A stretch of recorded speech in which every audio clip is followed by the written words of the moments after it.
Vamos ler o texto que nos diz assim: de onde procedem guerras e contendas que há entre vós? De onde, senão dos prazeres que militam na vossa carne? Cobiçais e nada tendes, matais e invejais e nada podeis obter. Viveis a lutar e a fazer guerras, nada tendes, porque não pedis. Pedis e não recebeis, porque pedis mal, para esbanjardes em vossos próprios prazeres ou deleites. Infiéis, não compreendeis que a amizade do mundo é inimiga de Deus? E aquele, pois, que quiser ser amigo do mundo, constitui-se inimigo de Deus.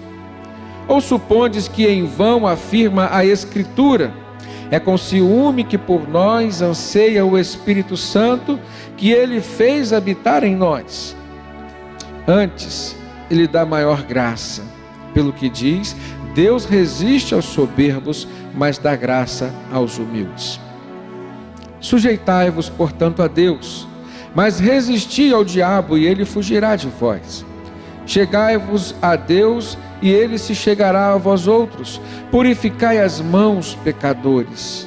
E vós que sois de ânimo dobre, ou espírito vacilante, limpai o coração. Afligi-vos, lamentai e chorai. Converta-se o vosso riso em pranto, e a vossa alegria em tristeza. Humilhai-vos na presença do Senhor, e ele então vos exaltará. Amém, queridos? Nesse texto, o apóstolo Tiago fala justamente de coisas que os cristãos estavam enfrentando na sua vida no dia a dia. Quando ele pergunta de onde procedem as guerras e contendas que há entre vós, na verdade, Tiago estava falando possivelmente de conflitos que estavam acontecendo entre pessoas, mas ele dá uma palavra que se estende a conflitos que aconteciam dentro das pessoas. Há uma corrente hoje que tenta lidar com as dificuldades das pessoas, as dificuldades emocionais, as dificuldades existenciais, tão somente no campo do cognitivo, no campo da razão. Mas a palavra de Deus já nos dá um indicativo de que o Senhor é quem nos guarda, o Senhor é quem dirige os nossos passos. Encontramos todas essas palavras na Bíblia. A palavra de Deus já nos dá o indicativo que Deus é o nosso refúgio, é a nossa fortaleza, é socorro bem presente nas horas da angústia ou das tribulações. E aí o salmista diz: portanto, a quem temerei, ou de quem terei medo? O medo tem sido a razão de muitos conflitos que têm tomado conta das mentes e dos corações, até mesmo de alguns cristãos. E às vezes esses conflitos, eles extravasam o seu interior e causam problemas ao redor da pessoa que está passando por eles. Ou seja, da mesma forma que nós somos produtos do meio, ou somos influenciados pelo meio no qual nós vivemos, o meio em que nós estamos, ou as pessoas que estão ao nosso redor, também sofrem a nossa influência.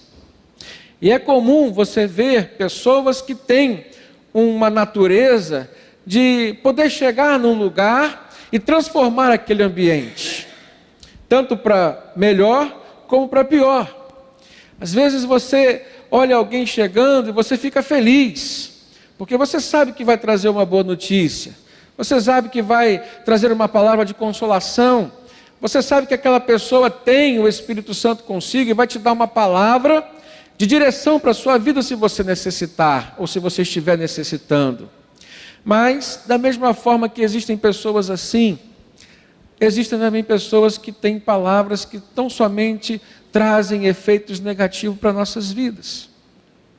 E às vezes nós ocupamos o papel, ou desempenhamos o papel de pessoas que em algumas circunstâncias podem trazer as mensagens positivas, ou seja, o efeito positivo da sua presença, mas infelizmente, às vezes por algum estado interior nosso, nós nos comportamos como essas pessoas que influenciam de forma negativa o ambiente.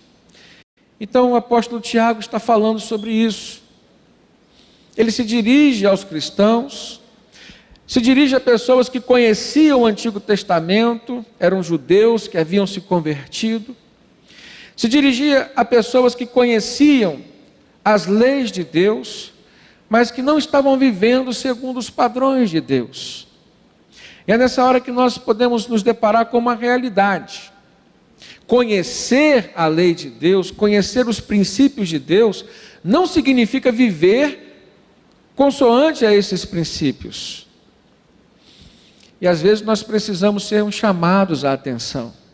Um puxão de orelha, às vezes, cai bem na nossa vida.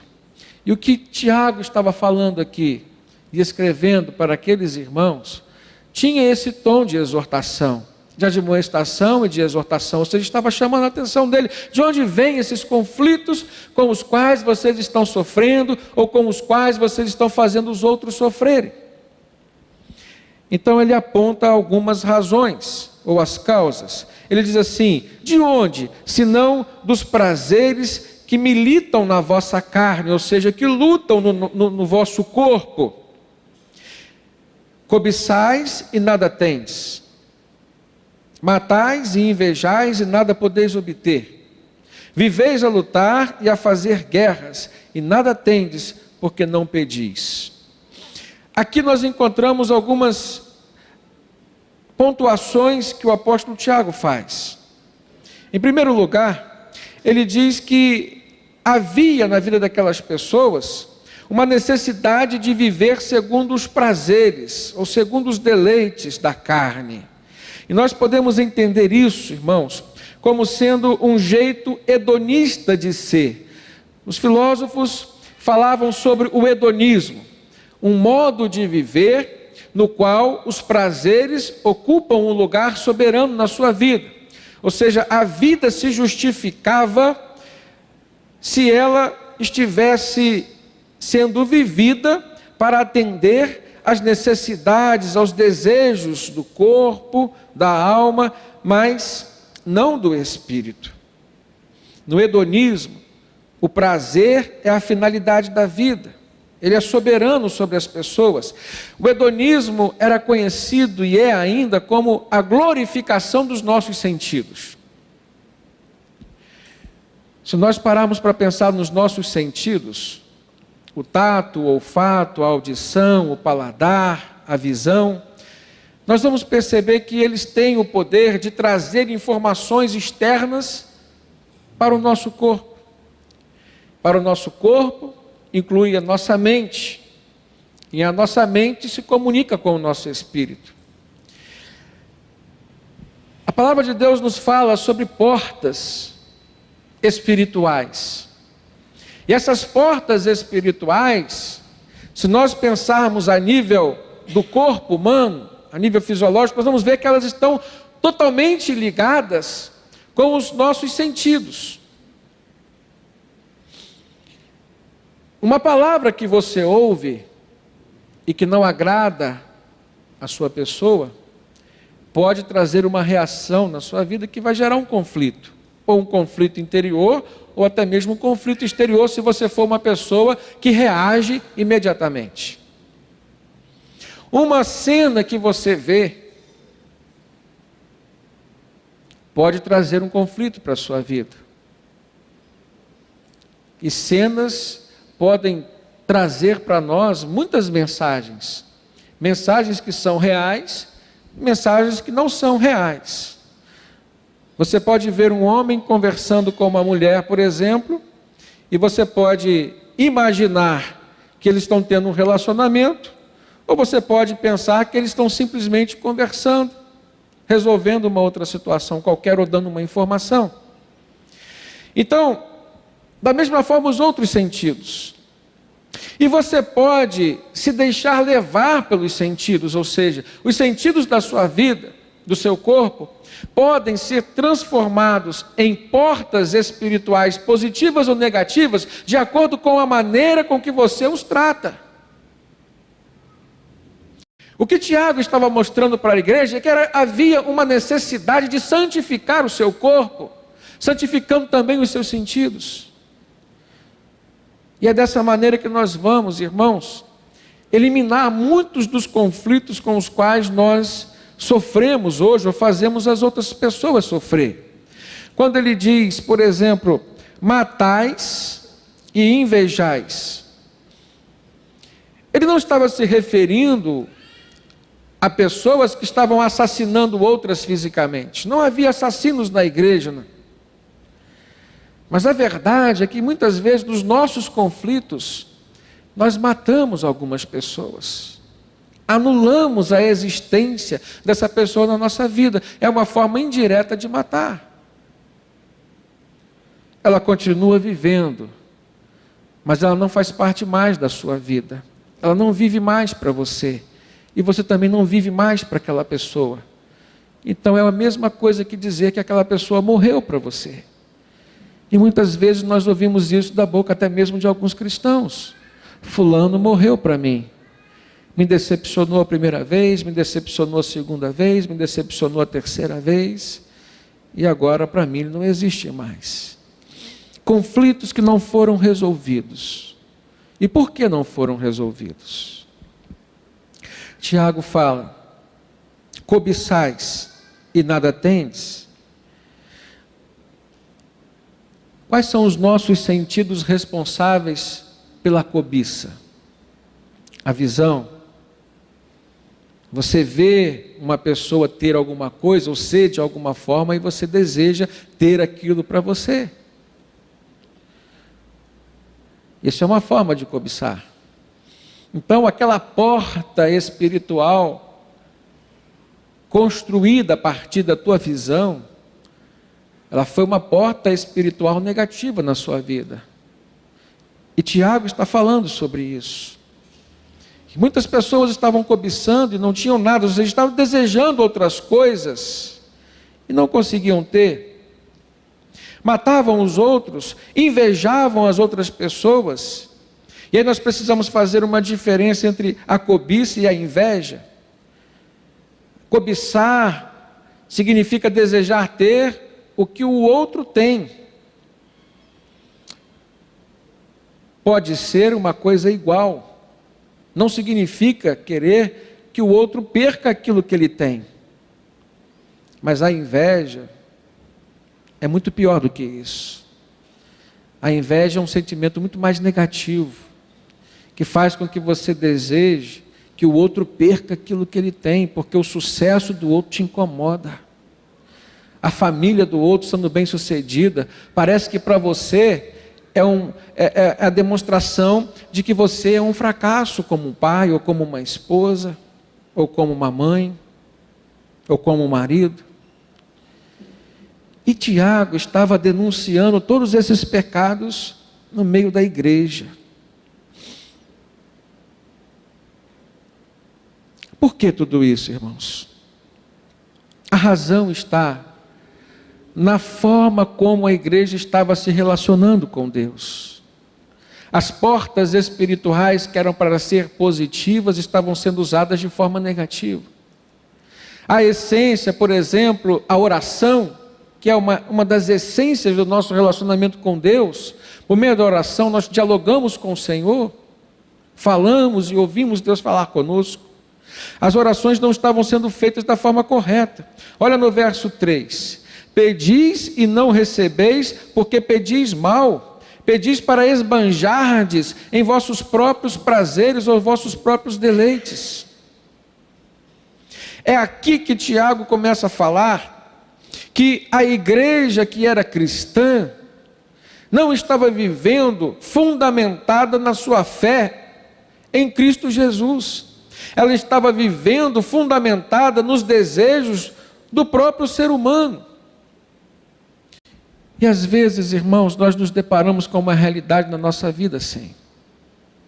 Queremos ter uma vida com Deus, queremos nos relacionar com Deus, até temos alguma vida de oração, alguma atitude de oração, mas as nossas orações são movidas pelo desejo de saciar as nossas necessidades.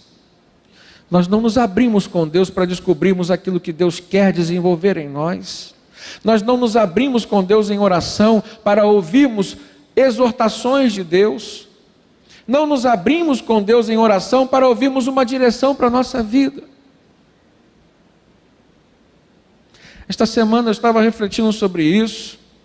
E ontem, conversando com o irmão na célula, ele falou a mesma coisa e testificou. Nós estávamos preocupados porque nas nossas orações, ou as nossas orações estavam sendo direcionadas tão somente para pedir coisas para Deus.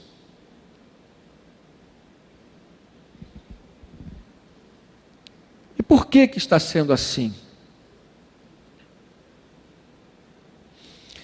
Às vezes as demandas são grandes. E você se depara com pessoas carentes e necessitadas todos os dias da sua vida. Então não há como, de fato, você desenvolver uma vida de oração com Deus sem pedir. Porque as necessidades são uma realidade. Então você vai pedir. Mas o seu espírito clama por algo a mais. O seu espírito clama pela presença. O seu espírito clama por poder contemplar a graça e a beleza do Senhor. Nas nossas orações nós podemos, irmãos, e devemos fazer isso, sentir a presença de Deus ao nosso lado, no nosso interior. Agora, se nós nos ocupamos tão somente por apresentarmos para Deus uma lista de pedidos, ou que seja por nós, ou que seja pelos outros, muitas vezes nós não temos deixado um tempo a mais para gozarmos da presença doce, santa e poderosa de Jesus. Quando o salmista diz que entrar nos átrios do Senhor, e no templo havia assim um pátio ou átrio, que era um lugar onde todas as pessoas podiam entrar. Num segundo estágio havia um santo lugar, onde só os sacerdotes entravam para sacrificar. E no terceiro e último estágio, separado por um véu, estava o Santíssimo Lugar, ou Santo dos Santos, onde só o sumo sacerdote entrava uma vez no ano para oferecer sacrifício em prol da remissão dos pecados do povo. Mas o salmista dizia assim, só em entrar nos átrios do Senhor, ele já sentia um prazer. E às vezes esses átrios podem ser percebidos na nossa casa, irmãos. Porque no Novo Testamento, a figura do templo, ela é transferida de um lugar físico, construído por paredes, para o nosso corpo. A Bíblia diz que o nosso corpo é o templo do Espírito Santo, é a habitação do Senhor. Então, onde eu estiver, onde você estiver, nós podemos gozar da presença do Senhor, dos átrios do Senhor. No Salmo 84, o salmista diz, o pardal encontrou casa e a andorinha ninho para si e para os seus filhotes, onde possa acolhê-los. Isso ele sentia quando entrava no templo do Senhor. Um lugar seguro, um lugar de aconchego, um lugar de tranquilidade. Hoje, quando nós oramos, nós sentimos essa mesma coisa. Parece que os átrios do Senhor foram transformados num corredor. Você entra rapidamente e vai falando e vai deixando o seu recado para Deus e sai. Mas não é um corredor. É um lugar, é um ambiente onde você pode sentir a presença do Senhor e Ele pode ser construído dentro do seu coração. Então Tiago diz, pedis e não recebeis porque pedis mal, para esbanjardes em vossos próprios prazeres.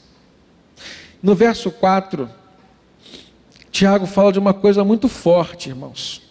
Ele diz assim, infiéis, não compreendeis que a amizade do mundo, ela é inimiga de Deus? Aquele, pois, que quiser ser amigo do mundo, constitui-se inimigo de Deus.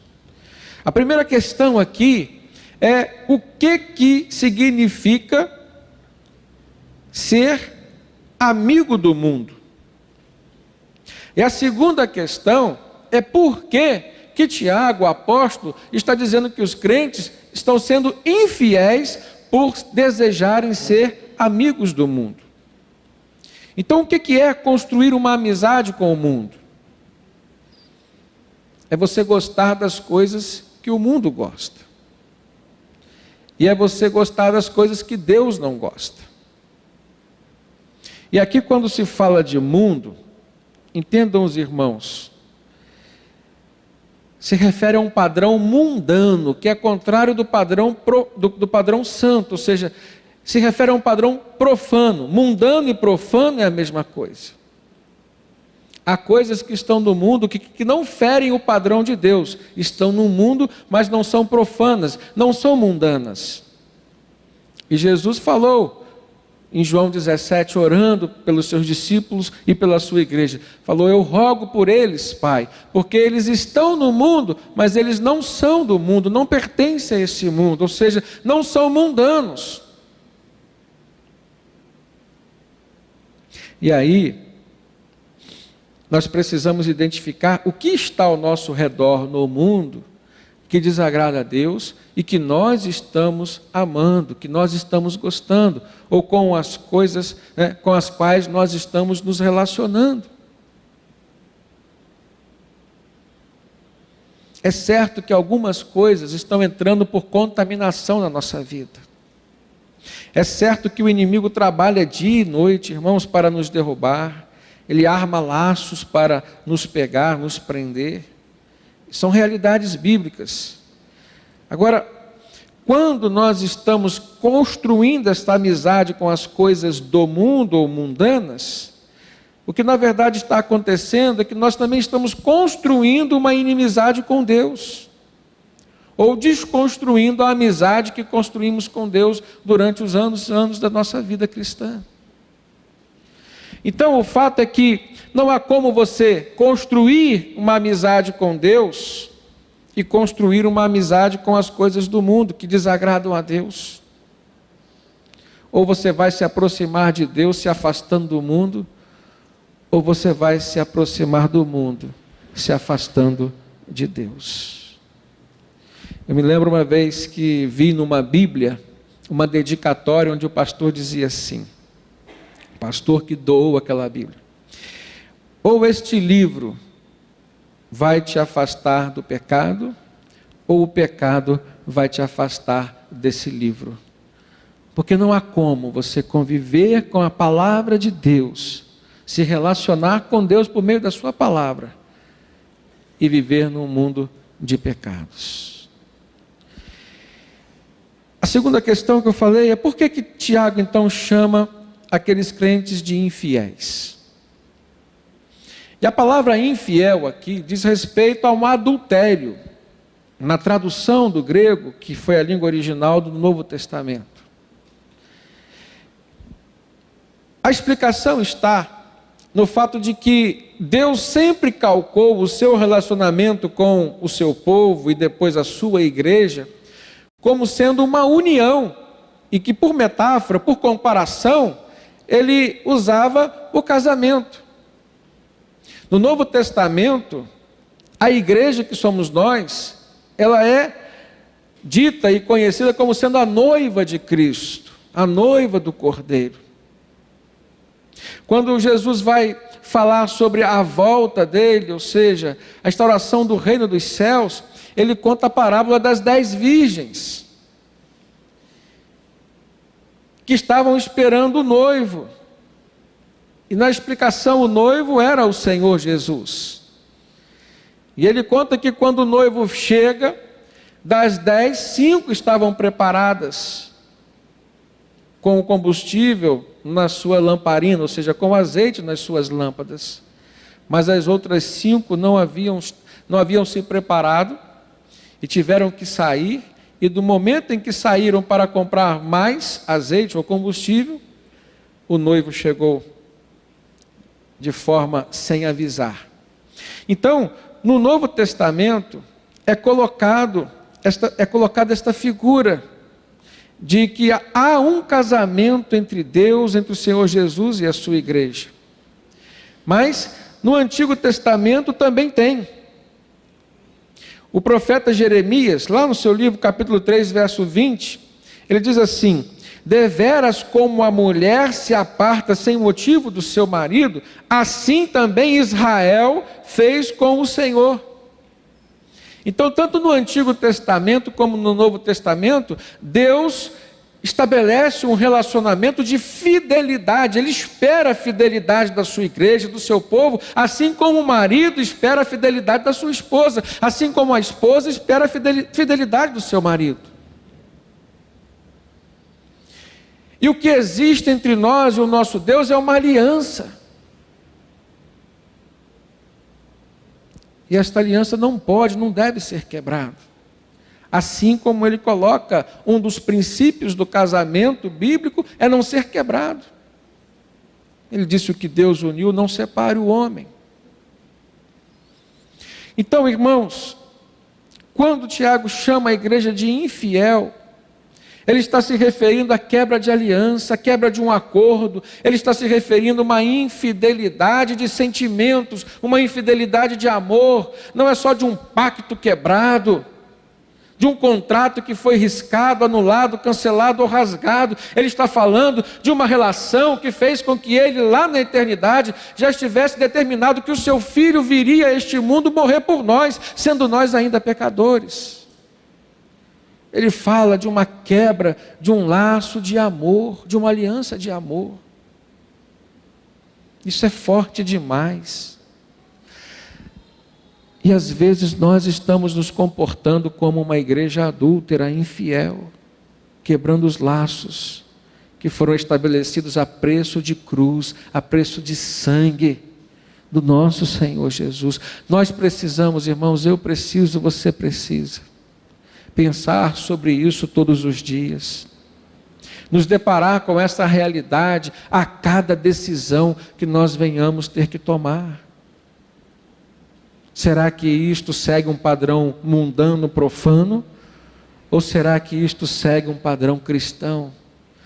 Será que esta decisão, será que essa atitude que eu vou tomar fere a aliança que eu tenho com meu Deus, com meu Jesus? Ou será que não? E é nessa hora, Tiago diz: a carne, os desejos da carne militam no seu corpo. O que é militar? Imperar. Imperar à base da força, da luta. Nós precisamos então lutar contra essa nossa natureza carnal. Precisamos lutar com relação aos nossos sentidos, dominá-los e não sermos dominados por eles. Por isso que Jesus disse: olha, se os seus olhos, se a tua mão fizer você pecar, arranque a tua mão. Se os teus olhos fizerem você pecar, é melhor que arranque os teus olhos, porque é melhor entrar nos céus com um olho só do que ir para o inferno. É melhor entrar nos céus com uma mão só do que ir para o inferno. É essa força que tem que brotar dentro de nós, que precisa, irmãos, ser capaz de nos livrar das circunstâncias que vão determinar as crises nas nossas vidas. Então, quando Tiago começa falando nesse texto, ele fala de onde procedem as crises, as guerras, as contendas.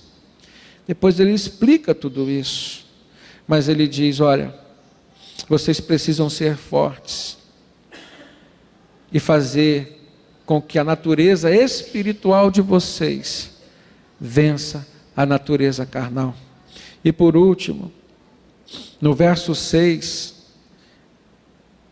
ele diz assim: antes dá maior graça, pelo que diz, Deus resiste aos soberbos, mas dá graça aos humildes.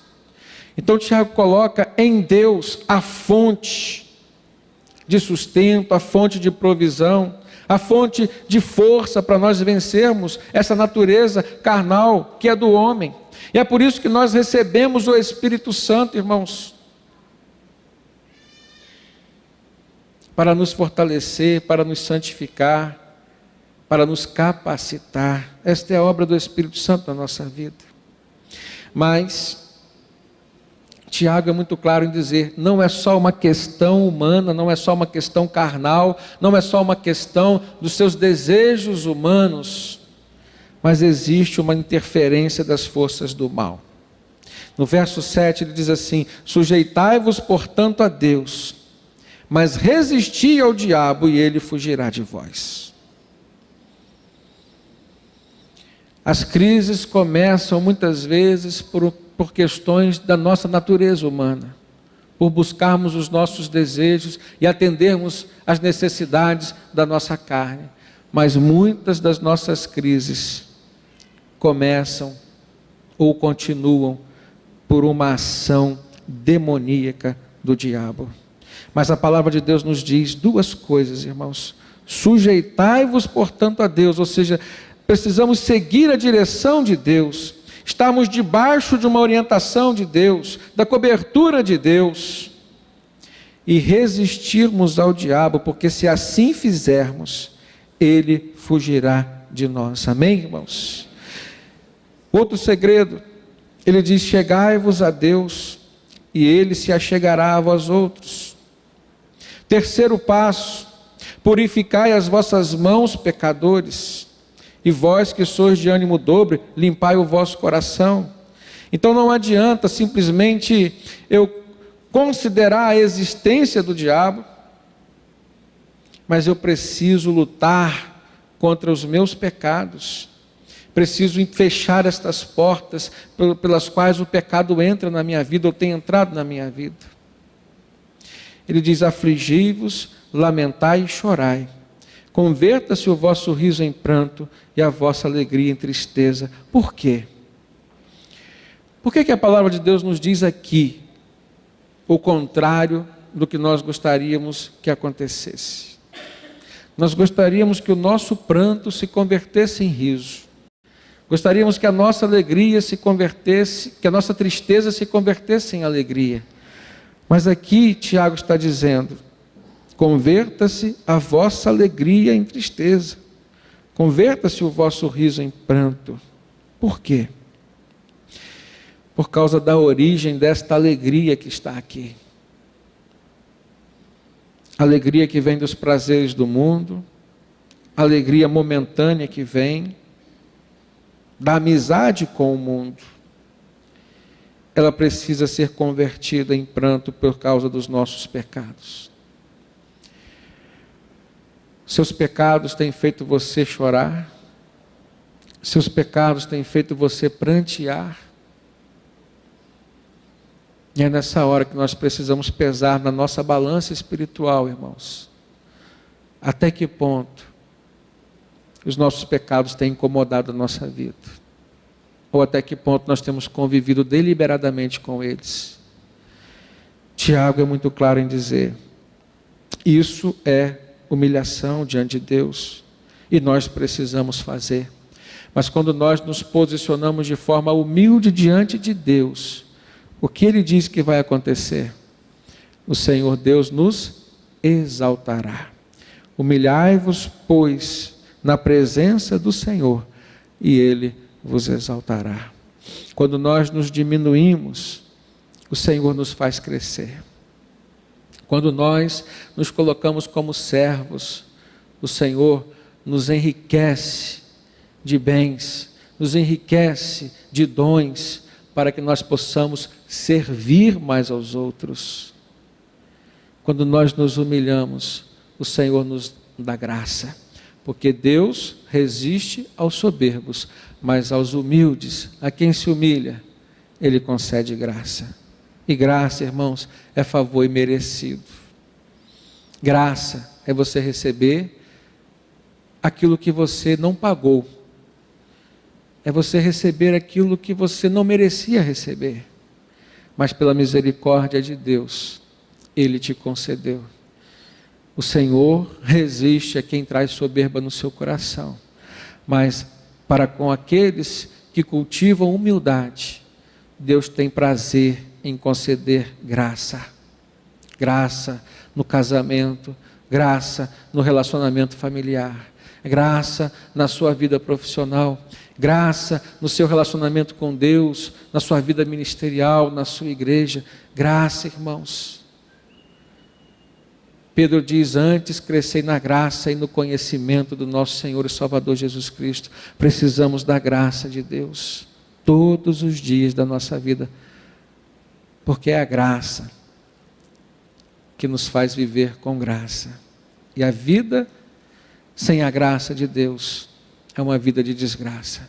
Deus quer que nós vivamos debaixo da sua graça, com alegria sim, mas alegria movida pelos prazeres espirituais, pela presença de Deus, e não uma alegria movida pelos prazeres da carne, pelos deleites da carne, como o Tiago falou aqui. Não podemos ser esta igreja hedonista, que vive em função dos seus sentidos, para atender os seus desejos, mas devemos ser a igreja que viva para fazer a vontade do Senhor.